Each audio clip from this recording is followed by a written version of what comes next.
வயநாடு கடல் மட்டத்திலிருந்து 700 2100 மீட்டர் உயரமுடைய ஒரு சுற்றுலா தலமாகும். அழகிய மேற்கு தொடர்ச்சி மலை மீது 2132 சதுர கிலோமீட்டர் வரை உள்ள இடங்களில் பல்லுயிர் பெருக்கம் மிகுந்து காணப்படுவதால் கேரள மாநிலத்தின் தனது இயற்கை அழகை நிலைநிறுத்தி வைத்துள்ள மாவட்டங்களுள் ஒன்றாக வயநாடு திகழ்கிறது. மலைகள் உள்ள இந்த குன்று பகுதிகளில் நாகரிகம் அடையாத ஆதிவாசியினர் இன்றும் வாழ்ந்து வருகின்றனர். கேரளாவில் உள்ள எடக்கல் மற்றும் அம்புகுத்தி மலை ஆகிய இடங்களில் மலை அடிவாரங்களிலிருந்து கண்டுபிடிக்கப்பட்ட பழமையான கல்வெட்டுக்கள் சரித்திர காலத்திற்கு முந்தைய மெசோலித்திக் கால கலாச்சாரத்தை கொண்டவையாக உள்ளன. மனதை கவரும் அழகுகளான துணை வெப்பமண்டல சாவன்னா புல்வெளிகள், அழகிய மலை வழித்தடங்கள், பரந்த நறுமணப் பொருட்களின் தோட்டங்கள், அடர்ந்த காடுகள் மற்றும் நல்ல பாரம்பரிய கலாச்சாரங்கள் ஆகியவற்றிற்கு புகழ்பெற்ற இடமாக உள்ளது வயநாடு. இது அழகிய டெக்கான் பீடபூமியின் தென்முனையில் அமைந்துள்ளது.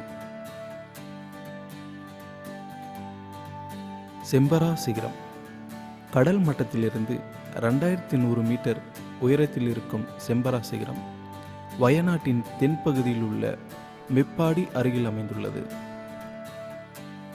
இது இந்த பகுதியில் அமைந்துள்ள மிக உயரமான சிகரமாகும். இந்த சிகரத்தில் ஏறுவது ஒருவரின் உடல் தைரியத்திற்கு மிகப்பெரிய சவாலாக இருக்கும்.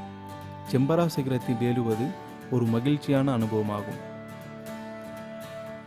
இந்த மடிப்பு மலையில் ஏறும்போது ஒவ்வொரு கட்டத்திலும் நம் வயநாட்டின் அமைப்பினை கண்டு மகிழலாம். உச்சிக்கு சென்றடையும் போது வயநாட்டின் முழு காட்சியும் நம் கண்முன் விரியும்.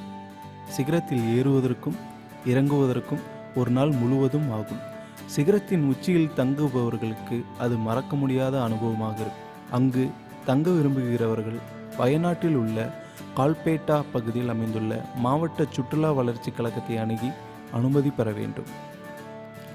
நீலிமலை வடநாட்டின் தென்கிழக்கு பகுதியில் கல்பேட்டாவிற்கு அருகில் அமைந்துள்ளது. நீலிமலை பார்க்கத்தக்கதும் மற்றும் சுல்தான் பாத்தேரியும் அமைந்த இடமாகும்.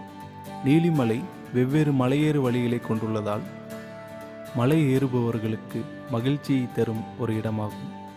நீலிமலை உச்சியிலிருந்து மீன்முட்டி அருவிகள் மற்றும் அருகிலுள்ள பள்ளத்தாக்குகளை காண்பது சிலிர்ப்பூட்டும் காட்சிகளாகும். மீன்முட்டி அருவிகள் ஊட்டி வடநாடு சாலை இணைக்கும் முக்கிய சாலை வழியாக 2 கிலோமீட்டர் ஏறினால் அழகிய மீன்முட்டி அருவியை சென்றடையலாம். இது வயநாட்டில் உள்ள மிகப்பெரிய அருவியாகும். 300 மீட்டர் உயரத்திலிருந்து 3 கட்டங்களாக நீர் வீழ்வது பார்க்க கண்கொள்ளா காட்சியாக இருக்கும்.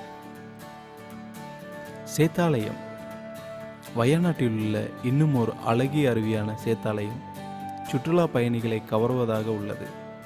இது வயநாட்டில் வடபகுதியில் உள்ள சுல்தான் பாத்தேரியின் அருகில் அமைந்துள்ளது.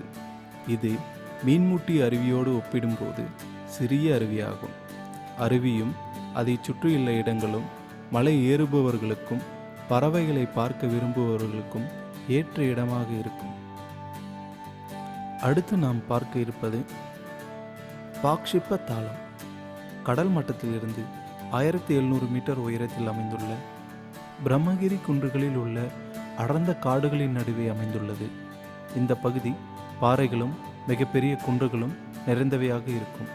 இங்குள்ள மிக அழகான குகைகள், பல்வேறு காட்டுப்பறவைகள், விலங்குகள் மற்றும் வெவ்வேறு வகையான தாவரங்கள் ஆகியவற்றின் வாழிடமாக உள்ளது.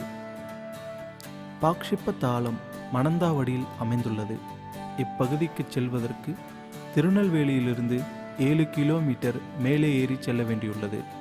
பாக்ஷிப்ப தாளத்தை பார்க்க விரும்பும் சுற்றுலா பயணிகள் வடக்கு வயநாட்டில் உள்ள DFOவிடம் அனுமதி பெற வேண்டும். பான்சுரா சாகர் அணை. பான்சுரா சாகர் அணை இந்தியாவின் மிகப்பெரிய அணை. இந்த அணை வயநாடு மாவட்டத்தில் தென்பகுதியில் காரலாடு ஏரிக்கு அருகில் அமைந்துள்ளது. பான்சுரா சாகர் அணை திட்டம் உள்ள இடம்தான் பான்சுரா சிகரத்திற்கு ஏறுவதற்கான தொடக்க இடமாக உள்ளது.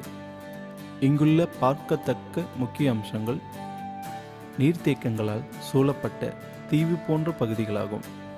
நீங்கள் வயநாட்டில் அருமையான காட்சிகளையும் பறவைகளையும் ஒலிகளையும் மனத்தினையும் நுகர்ந்து கொண்டு செல்லும் போதே இங்குள்ள நறுமணப் பொருட்கள், தேயிலை, காப்பி, மூங்கில் தயாரிப்புகள், தேன், மூலிகைச் செடிகள் போன்ற வயநாட்டுக்கே உரிய சிறப்பு பொருட்களையும் நீங்கள் இங்கே வாங்க முடியும்.